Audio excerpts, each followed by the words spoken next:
Bismillah, salatu salam ala rasulillah, sallallahu alayhi wa sallam.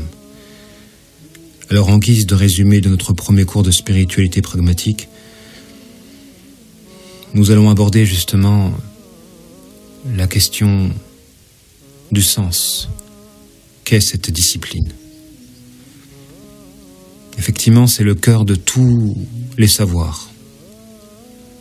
L'objectif de se réformer, de purifier son cœur et d'éduquer son âme, à la base, c'est l'objectif numéro 1. Malheureusement, on traverse une époque où les gens ont tendance à fragmenter la science. On aborde des thèmes en ne les mettant pas en relation les uns vis-à-vis des autres. Et ceci est une faute. Est une faute qui nous empêche d'activer notre potentiel ou de mettre en œuvre ce savoir. Un savoir pour qu'il soit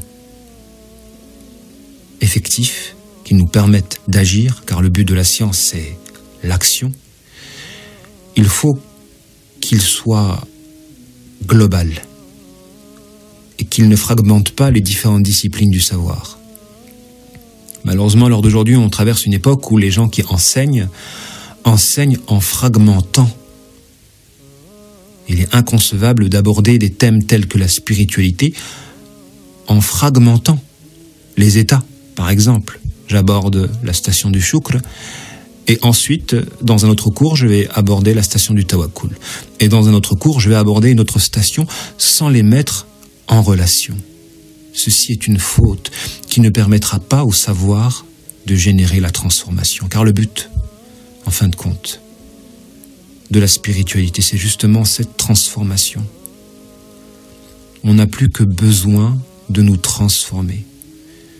Nous sommes nombreux à l'heure d'aujourd'hui à souffrir et à chercher des solutions à nos problèmes, malheureusement, sans prendre conscience que la clé de la résolution de tous nos problèmes se trouve en nous.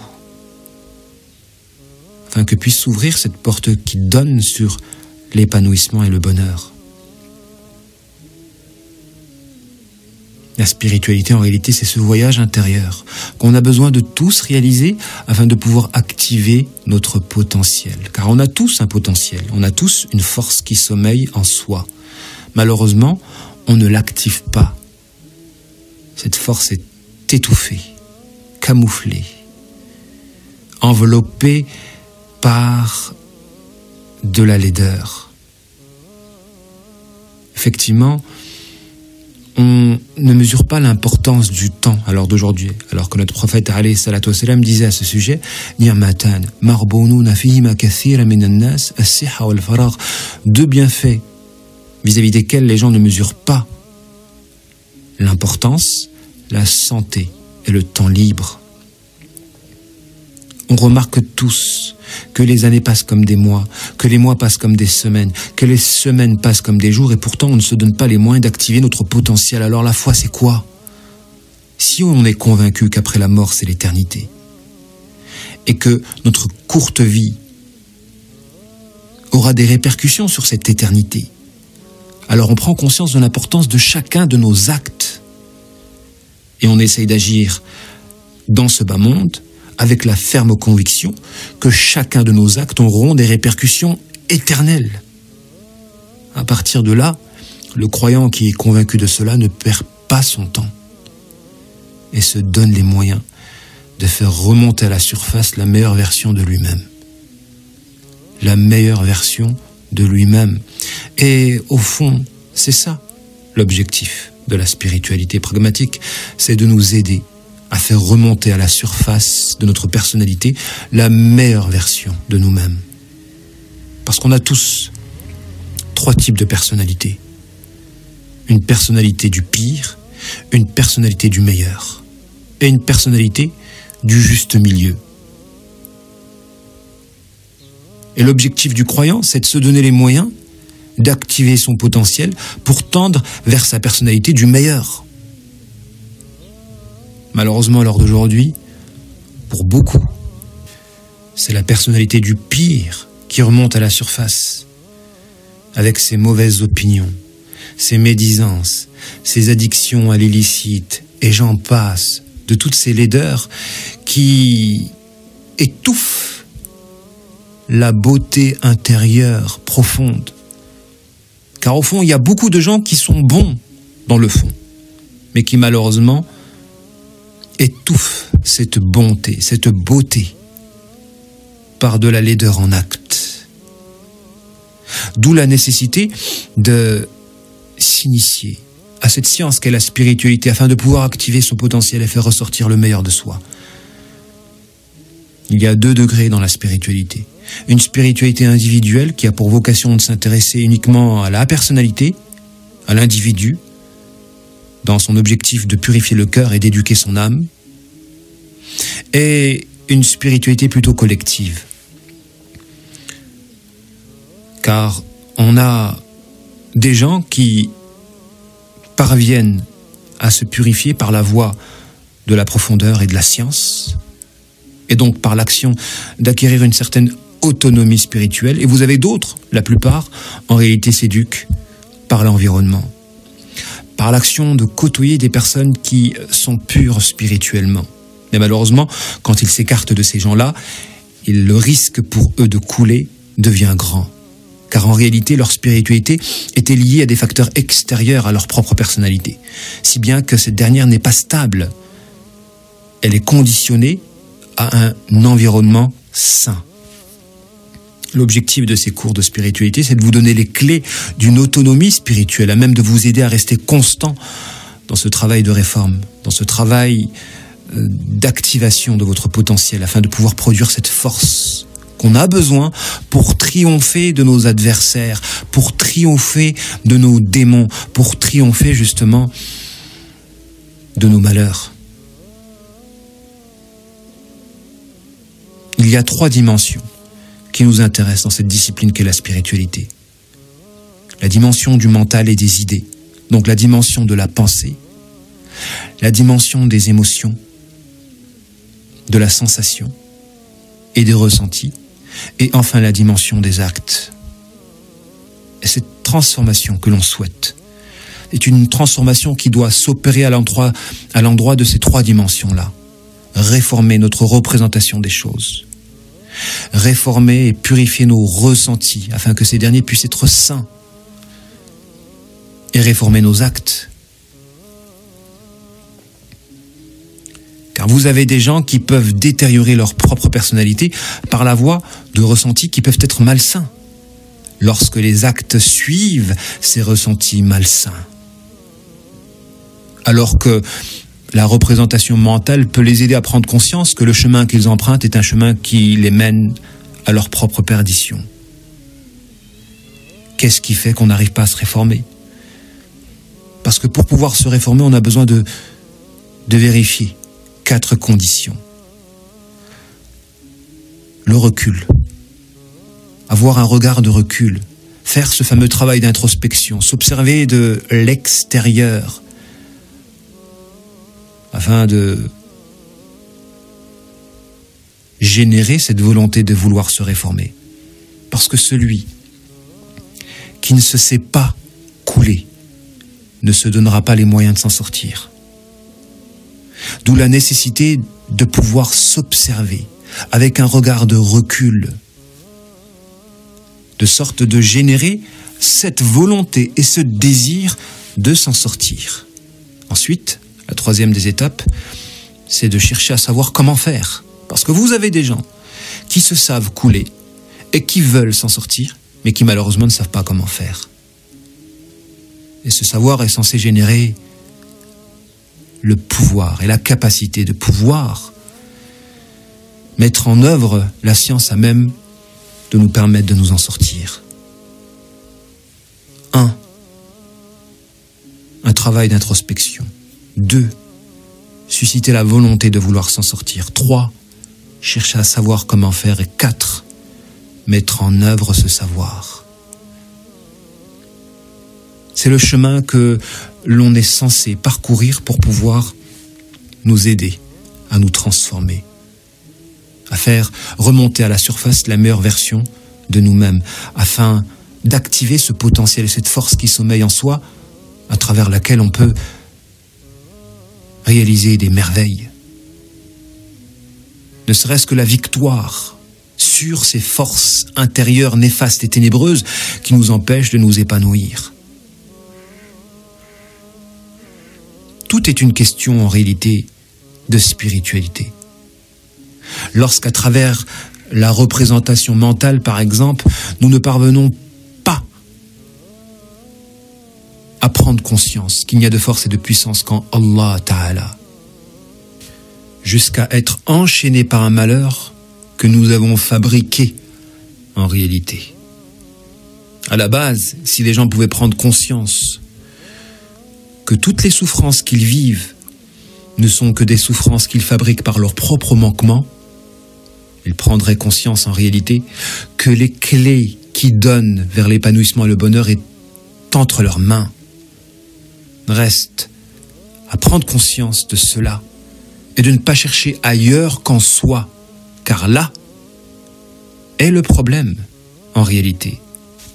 Vous avez beaucoup de gens qui malheureusement cherchent ailleurs qu'en soi, ou cherchent là où ils ne devraient pas chercher, accentuant consécutivement cette frustration de ne pouvoir accéder à l'épanouissement. Effectivement, plus vous fournissez un effort en vain, plus votre état dépressif s'accentue. Car la dépression, c'est aussi cette action d'œuvrer en vain, de gaspiller de l'énergie, d'agir d'un agissement qui ne porte pas ses fruits. Et quand vous ne cherchez pas là où il faut chercher, forcément, vous nourrissez en quelque sorte votre état dépressif, votre dépression. D'où la nécessité d'œuvrer à s'initier à cette discipline qu'est la spiritualité. On est beaucoup à parler de spiritualité à l'heure d'aujourd'hui, mais malheureusement de manière trop théorique. Trop théorique. Alors qu'à la base, cela doit être une science pragmatique, qui doit se mesurer par notre évolution spirituelle, à l'endroit de notre représentation des choses, à l'endroit de notre mental, en accordant de l'importance à chacune de nos idées. Chacune de nos idées. Rien n'arrive par hasard. Et pas que nos idées, même nos émotions. Aucune émotion que nous traversions n'est là par hasard. Elle a forcément une signification. Reste à l'analyser avec un regard de recul, avec intelligence.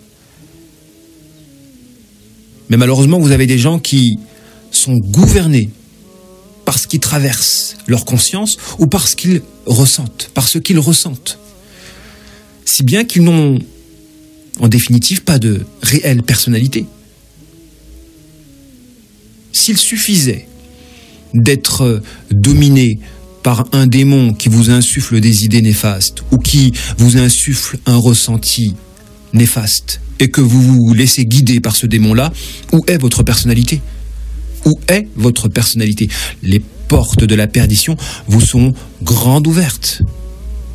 Effectivement, elles vous seront grandes ouvertes si vous ne parvenez pas justement à prendre conscience du fait que ce qui traverse votre esprit ou que ce qui traverse votre âme en termes de ressenti n'est pas forcément vous, ne vous appartient pas forcément. Combien de ces gens-là se laissent guider par des idées qui parfois savent qu'ils ne sont pas les leurs, mais se sentent impuissants, n'ayant pas les capacités de résister à ces wes-wes ou à ces ressentis. Car en réalité, le wes-wes est une pulsion, mais idéologique. Vous avez deux types de pulsions, une pulsion idéologique et une pulsion nafsique, en ressenti. Et par ces deux voies, le démon aspire à vous contrôler. Et vous avez des gens qui subissent une pulsion idéologique jusqu'à obéir. En réalité, la pulsion idéologique ou la pulsion nafsique, c'est-à-dire le ressenti, sont des voies par lesquelles le démon aspire à communiquer avec vous. Le démon ou l'ange. Quand c'est ténébreux, c'est le démon, et quand c'est lumineux, c'est l'ange. Dans ce sens, la science qu'est la spiritualité doit être une science pragmatique. pragmatique à même de mener à une transformation, autant à l'endroit du mental qu'à l'endroit des ressentis qui sont censés se concrétiser par la voie de nos actes. En réalité, la spiritualité a pour vocation de générer un contrôle sur nos actions. C'est nous qui devons être maîtres de nos œuvres et ne pas laisser des entités extérieures avoir une emprise sur nos actes et notre comportement. Être spirituel, c'est produire de la stabilité. C'est produire de la stabilité et ne pas être tel un drapeau qui se meut au gré du vent. Malheureusement, vous avez des gens qui sont tels des réceptacles et qui n'ont pas spécialement de personnalité et qui agissent en fonction de ce qu'ils réceptionnent. S'ils réceptionnent du négatif, ils seront négatifs en acte. La spiritualité, c'est l'effort de reconquête de l'être. C'est d'abord de reconquérir sa personnalité, pour ensuite œuvrer à faire ressortir le meilleur de soi. Et dans ce sens, les 4 principales règles que l'on va mettre en œuvre pour pouvoir réaliser cet objectif sont, afin que cette science-là soit une science plus pragmatique que théorique, l'acquisition 1 d'un concept à même de transformer notre représentation des choses, car c'est la base. C'est la base en réalité. On a besoin de transformer notre représentation des choses. Et donc, dans chaque cours de spiritualité, l'objectif sera d'enseigner un concept à même de générer cette transformation. On parle de savoir à ce moment-là. On parle de science à ce moment-là. Quand vous allez prendre un cours auprès d'un professeur et que ce professeur-là vous enseigne une science qui permet une certaine transformation à même de réformer votre manière d'agir, cet enseignant-là est un enseignant véritable. Le véritable enseignant est celui qui permet une certaine transformation mentale, à même de générer la transformation de vos actes. Combien de gens se font leurrer par des prédicateurs et des enseignants qui ne leur apprennent rien du tout? Aucune transformation à l'endroit de l'acquisition de concepts. Ils ressortent après un cours comme ils sont entrés dans ce dernier. C'est une perte de temps en réalité. Le véritable enseignant est un enseignant qui soit vous enseigne un concept à même de transformer votre vision, soit rafraîchit quelque chose que vous connaissiez déjà afin de lui injecter un peu plus de conviction. Si, lorsque vous prenez un cours, vous n'avez pas appris quelque chose de nouveau à même de transformer votre vision de voir les choses, et vous n'avez pas rafraîchi un concept que vous connaissiez déjà en accentuant la conviction vis-à-vis de ce dernier-là, alors vous avez perdu votre temps. Vous avez perdu votre temps. Et malheureusement, à l'heure d'aujourd'hui, les gens enseignent pour enseigner et sont axés autour de la forme et pas du fond. Donc, l'objectif numéro 1 de cette science qu'est la spiritualité pragmatique, c'est d'apprendre un concept à même de transformer notre représentation des choses, car c'est la base. L'objectif numéro 2, c'est de nous inviter à agir, à œuvrer et à constituer un wird, c'est-à-dire un ensemble de bonnes actions à accomplir dans la constance. Moi, j'ai remarqué, avec l'expérience, que lorsque l'on s'imposait un wird, donc un ensemble de bonnes actions à accomplir dans la constance, on fabriquait un bouclier.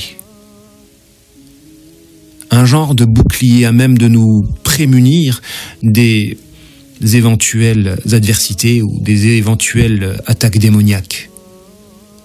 Si bien que lorsque, pour une raison ou pour une autre, on arrête ce wird-là, on perd en quelque sorte une prémunition, on perd ce bouclier et on devient vulnérable.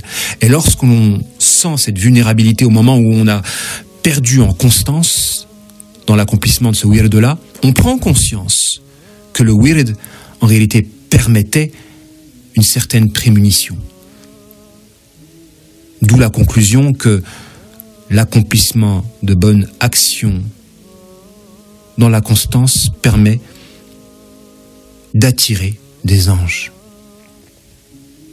Et que ces anges-là peuvent partir au moment où on rompt à l'endroit de cette constance dans l'accomplissement de bonnes actions. Et l'on sait tous que la présence des anges fait fuir les démons. Le troisième acte qui sera demandé afin de rendre cette discipline pragmatique, c'est l'arrêt d'une mauvaise action. Après la réforme de notre représentation des choses, après l'action d'instituer un wird positif, il sera nécessaire pour l'itinérant, pour celui qui aspire à se transformer spirituellement, d'arrêter de mal agir. On est dans le pragmatique, d'arrêter de mal agir. Car il suffit de mal agir à l'endroit d'une seule mauvaise action pour que tous les acquis positifs puissent être évaporés. Il existe une règle dans le droit, à savoir l'abandon d'une mauvaise action est plus important que de faire des bonnes actions. L'abandon d'une mauvaise action est plus important que de faire des bonnes actions, car il suffit de faire une mauvaise action pour que plein de bonnes actions soient évaporées. D'où la nécessité d'œuvrer à se repentir et à consolider notre repentance. En réalité, on ne va pas apprendre des choses nouvelles. On va se donner les moyens de bien faire ce que l'on est censé faire déjà. Et enfin, pour pouvoir permettre cette transformation, on devra justement se donner les moyens de mesurer notre progression. Car pour pouvoir parfaire un développement, il y a nécessité de mesurer. Mesurer est quelque chose de fondamental si l'on tient à se donner les moyens de réaliser notre objectif.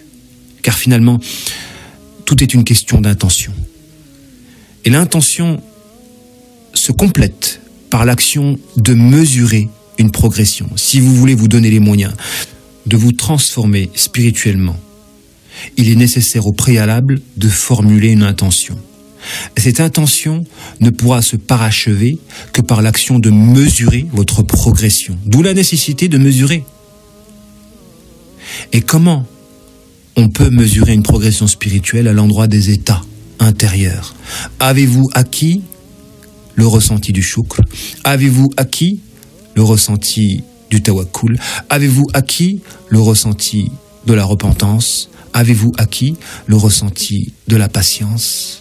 L'état intérieur, en réalité, c'est ce qui est convoité dans la science qu'est la spiritualité, à savoir le polissement du cœur, la purification du cœur, l'embellir, car il existe deux beautés, la beauté physique vis-à-vis de laquelle on n'a aucune part, elle est sujet au destin, et la beauté intérieure que nous pouvons constituer par notre réforme spirituelle.